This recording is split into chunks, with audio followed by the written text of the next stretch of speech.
అక్క నాకు ఏదైనా పని చెప్పు. పనైతే చాలానే ఉంది, అలాగే చేద్దువు గాని. కాసేపు విశ్రాంతి తీసుకో, బాగా అలసినట్టు కనిపిస్తున్నావు. లేదు లేదక్క, వంట పని ఏదైనా చెప్పవా? ఏంటి పోలీస్ మేడం, చాలా హుషారుగా ఉన్నావు. స్టేషన్ లో 2-3 చిత్తకొట్టినట్టున్నావు కదా. 5 సరే సిమ్రాన్, నీకంతగా చేయాలనుకుంటే ఈ ఆలుగడ్డ పొట్టు తీయి, కూరగాయలు కడుగు. అలాగే అక్క.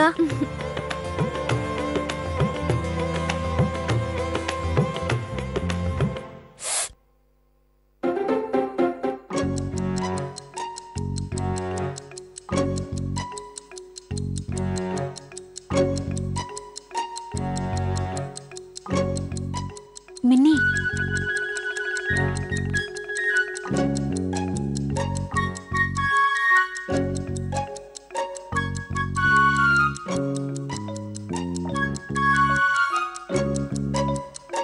అరే సిమ్రన్, అది లేవు, నేను తీసి పెడతాను. అదేంటంటే డిన్నర్ కి టైం అవుతుందిగా, అత్తయ్య గారు కిందకు వచ్చేస్తారు. ఆమె వచ్చే లోపు ఆవిడకి అన్ని సిద్ధంగా ఉండాలి.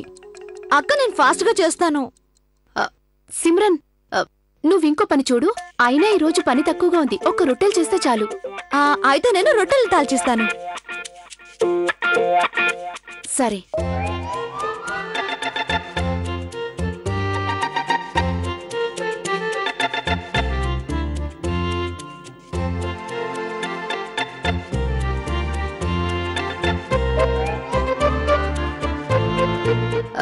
మిన్నీ, వచ్చే నెల నువ్వు నాకు 2 పనులు గుర్తు చేయాలి. ఒకటి మిక్సర్ బాగు చేయించడం, రెండోది కొత్త కుక్కర్ కొనుక్కురావడం. చేస్తావుగా? చేస్తానక్క.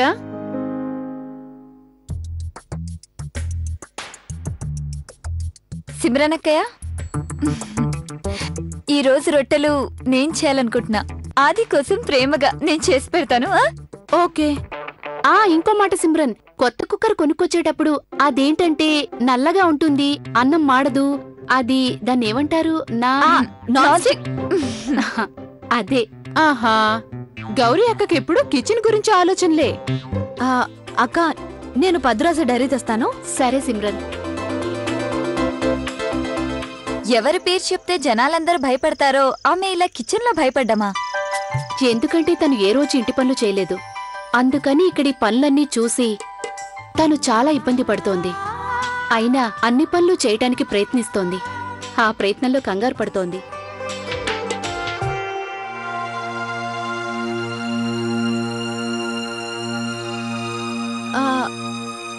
అక్క, నేను ఉదయం ఎవరికో 200 ఇచ్చాను. ఎవరో గుర్తు రావట్లేదు. సిమ్రన్, ఆ 200 నాకే ఇచ్చావు. ఇస్త్రీ వాడికిచ్చాను, షాపు నుండి వెన్న తెప్పించాను, టీ పొడి తెప్పించాను. ఇప్పుడు లెక్క సరిపోయింది కదూ? సరిపోయిందక్క.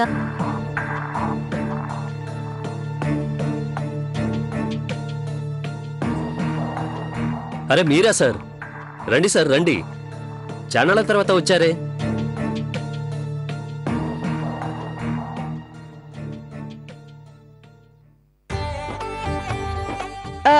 రెండు పాలక్ పన్నీర్, 2 పప్పు టమాటా, 10 రొట్టెలు, పాపడాలు 2. ముందువి తీసుకురండి, కావాలంటే మళ్ళీ ఆర్డర్ ఇస్తాను. ఈ మెనూ తీసుకోండి. ఏమైనా స్వీట్స్ ఉన్నాయి?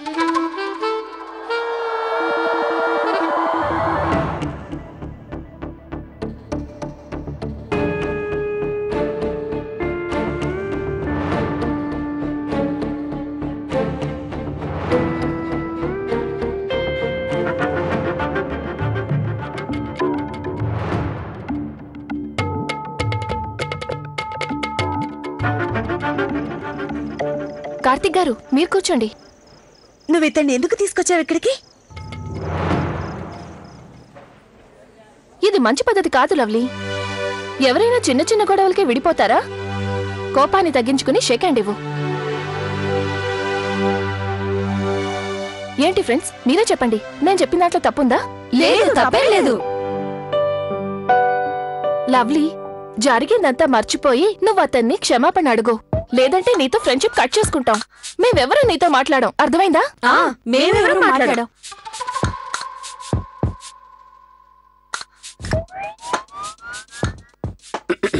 కూర్చోండి బావగారు.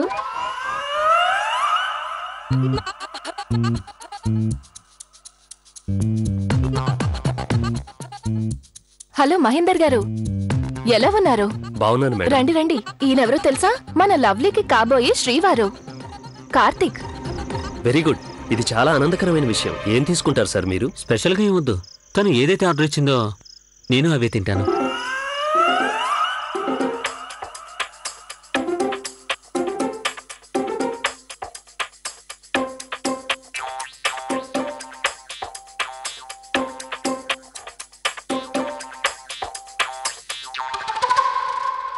అది సరే, ఇంతకీ మీ ప్రేమ ఎలా మొదలైంది?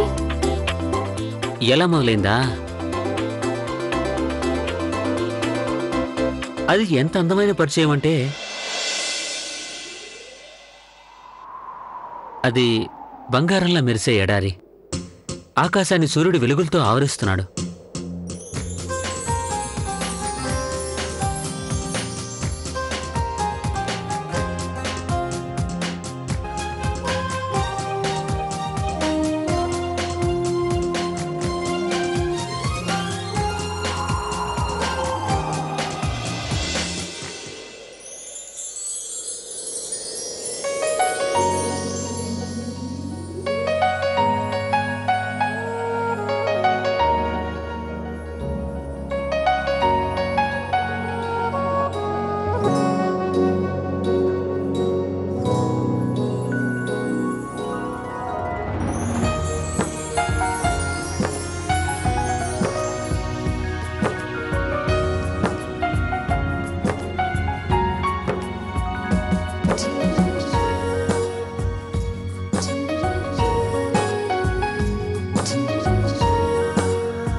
ఈ రోజు మీరు నా ప్రాణాలు కాపాడారు. ఇక ఈ ప్రాణమున్న శిల్పం నాదేనా?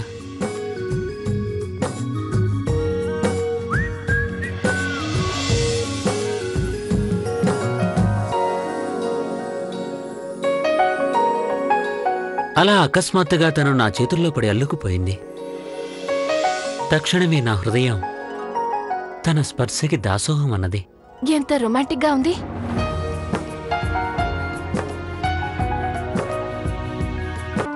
ఒకటి, 2, 3, 4 బస్తాలు తెప్పించాను నేను.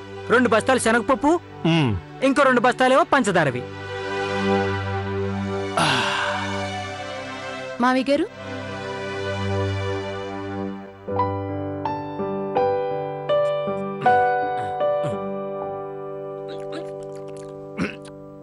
మీనాక్షిదేవి గారు పిల్లలతో కార్టూన్ సీడీలు తెప్పిస్తానన్నారు. వాటికి డబ్బులు తీసుకున్నారా? అదా, అవునవును. నేను దాని గురించి సిమ్రన్తో చెప్పాను, తీసుకొని వస్తానంది.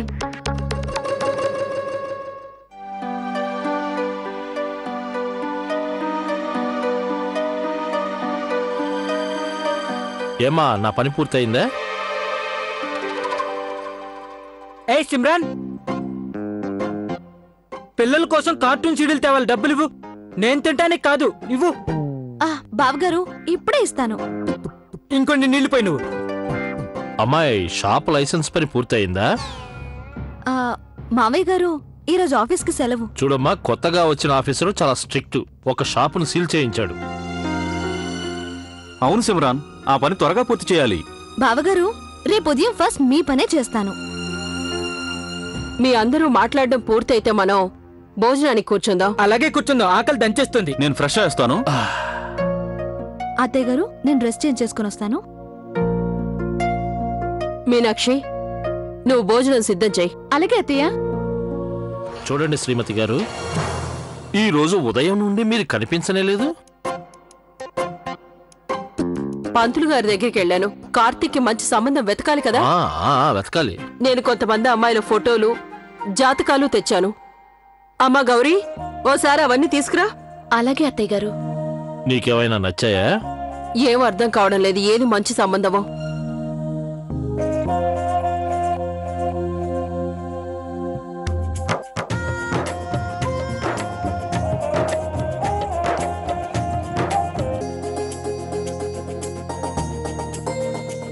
చూడ్డానికి అందరూ బాగున్నారు. వీళ్ళు పోయినసారి అమ్మాయిలా కాకుంటే చాలు కదా.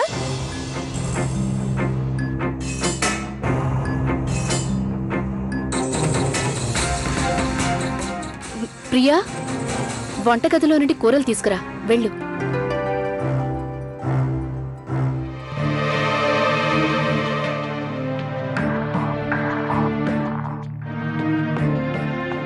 అది అత్తయ్య గారు, నేను చెప్పిన అమ్మాయి ఫోటో పంపించమని వాళ్ళింటికి ఫోన్ చేసి చెప్పాను.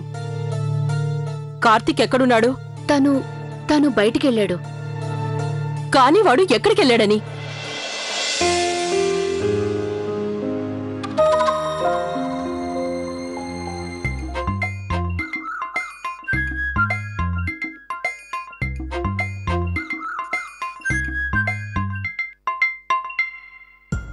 ఏం జరిగింది సార్? మీరెందుకు అలా ఉన్నారు? ఎందుకంటే ఎవరైతే మన నాటకాన్ని స్పాన్సర్ చేస్తున్నారో వాళ్ళు డ్రాప్ అయ్యారు. ఏంటి? ఇక మన ప్రొడ్యూసర్ గారైతే క్లియర్ గా చెప్పేశారు, ముఖ్యంగా లవ్లీయే బాధ్యత తీసుకొని కొత్త స్పాన్సర్ ని వెతికి తీసుకురావాలి అని. లేదంటే ఇక తను మన థియేటర్ కి రావాల్సిన అవసరమే లేదని.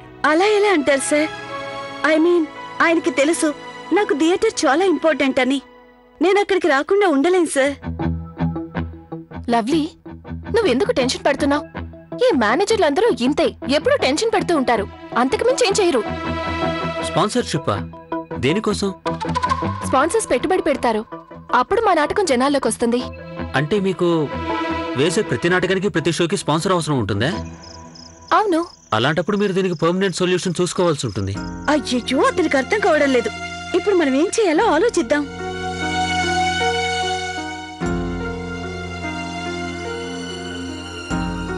ఎనిమిది అవుతోంది. ఇంట్లో అందరూ నా కోసం ఎదురు చూస్తూ ఉంటారు.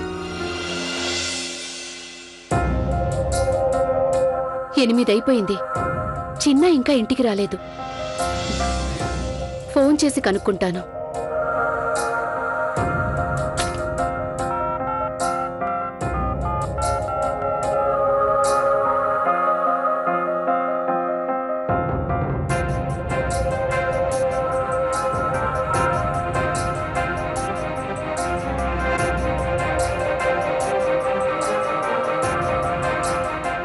చిన్న ఫోన్ స్విచ్ ఆఫ్ వస్తోంది.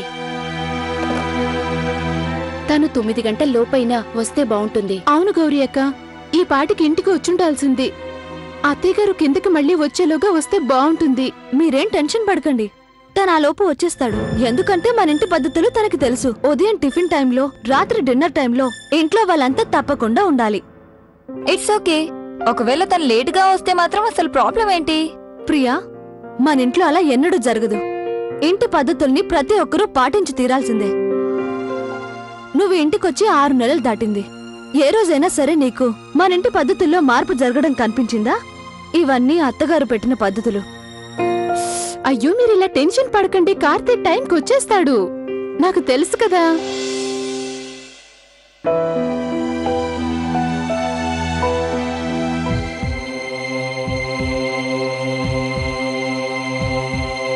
వెళ్దామా?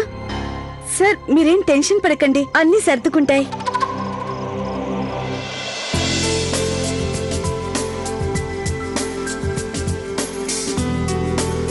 మంచిది, ఇక నేను వెళ్తాను. ఓకే సార్, నేను కూడా వెళ్తాను. బాయ్. లవ్లీ, అరే ఈ రోజు మమ్మల్ని దింపి వెళ్ళవా? నేను ఈరోజు కారు తీసుకురాలేదు, మనందరం ఆటోలోనే వెళ్ళాలి. ఒకవేళ మీకు ప్రాబ్లం లేకపోతే నేను డ్రాప్ చేస్తాను. No thanks. ఆటో.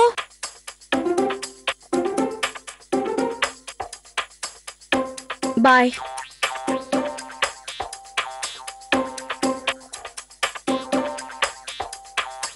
పోనివ్వు. లవ్లీ, ఏంటిది చిన్నపిల్లలాగా? ఇలా చూడు, ఈ టైంలో నువ్వు ఒంటరిగా వెళ్ళడం మంచిది కాదు. దిగు. బాబు, మీరు వెళ్ళండి. వద్దు, ఉండు.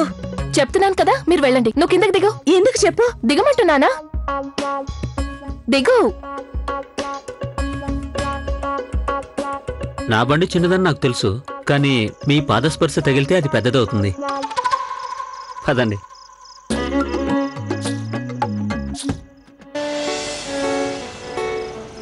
ఏమైనా గాని లావణ్య, కార్తీక్ గారిని కలిసినందుకు చాలా ఆనందంగా ఉంది.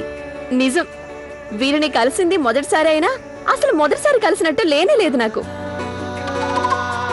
లవ్లీ, నువ్వు చాలా లక్కీ. కార్తీక్ లాంటి లైఫ్ పార్ట్నర్ దొరికినందుకు నేను మనస్ఫూర్తిగా చెప్తున్నాను. సరే చెప్పండి, ఎక్కడ దింపాలి మిమ్మల్ని? అరే కాబోయే శ్రీవారు, నేను ఎక్కడుంటానో కూడా మీకు తెలీదా? అలా ఎలా మర్చిపోయారు? మా వాళ్ళందరికీ చెప్పండి మా ఇంటి నెంబర్ ఎంతో. నేను అడ్రస్ అడిగింది మీ ఫ్రెండ్నే కానీ నిన్ను కాదు. ఓ, ఫ్రెండ్ అడిగారా? అయితే ఇలా పోనివ్వండి, నేరుగా.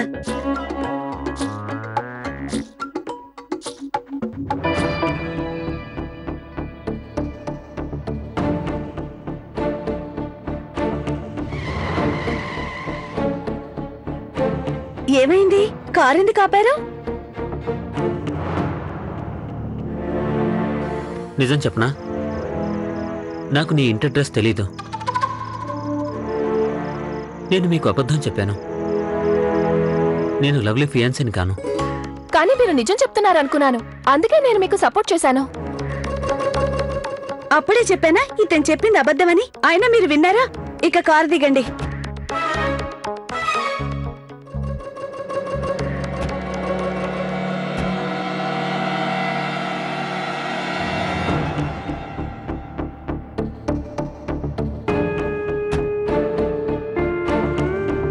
ఇతనికెలా తెలుసు ఇది మా ఇల్లేనని?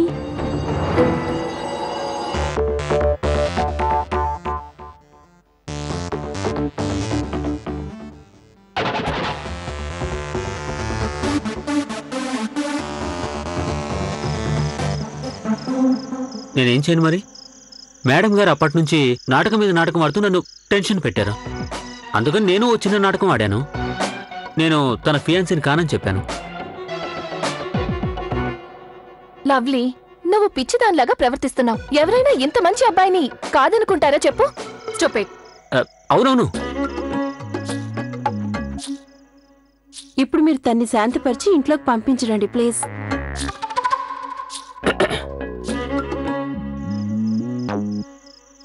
పదండి.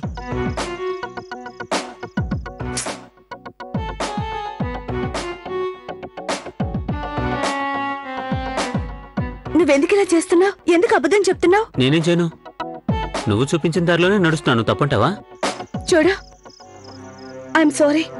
నా ఫ్రెండ్ కోసమే ఆ రోజు అలా చేశాను. నా కుటుంబ మర్యాదని మంట కలిపి నీ ఫ్రెండ్ కోసం అలా చేయడం తప్పు కాదా? I'm sorry. జరిగిన విషయాన్ని పెద్ద మనసుతో మర్చిపో.